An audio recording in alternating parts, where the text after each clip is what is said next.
आधीच शपथविधी जो घेण्यात आला उपमुख्यमंत्र्यांचा तो दोन्ही राष्ट्रवादी एकत्र येऊ नये म्हणून कट म्हणून घेण्यात आला की काय अशी टीका विजय वडेट्टीवार यांनी केली आहे, काय सांगा? नाही, मला असं वाटतं की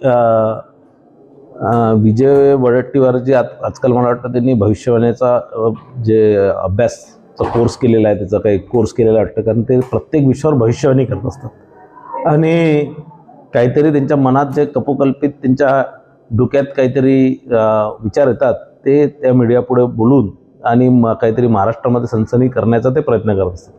दोन्ही राष्ट्रवादींना एकत्रित ज्यावेळेस यायचं असणार ते येऊ शकतात, पण अजितदादाची ख्याती महाराष्ट्रामध्ये किंवा देशामध्ये एक कामाचा माणूस, काम करणारा माणूस आणि तत्परतेने महाराष्ट्राचा विकास करणारा माणूस असं त्यांची ख्याती होती. एक चांगला नेता ते होते आणि म्हणून 2 दिवसातच त्यांच्या सुमित्राताई पवार यांनी शपथ घेऊन अजितदादांचं काम कुठे एक दिवसही लेट झालं नाही पाहिजे आणि म्हणून त्यांनी ती शपथ घेतली.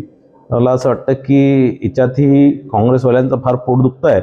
तर आणि त्यांना जे काही त्यांनी स्वप्न बघितले होते ते स्वप्न त्यांचे भंग झाले आहे आणि म्हणून ते विजयभाऊ वडेट्टीवार या प्रकारचं स्टेटमेंट करतात. त्या जेटमध्ये जे आहे 6 व्यक्ती होते, पण 5च डेड बॉडी आढळल्या, त्याच्यामुळे त्याच्यावरून एक प्रश्नचिन्ह निर्माण झालं आहे आणि त्याची चौकशी व्हावी अशी मागणी विरोधक करत आहेत. या संदर्भातली चौकशी सुरू झालेली आहे.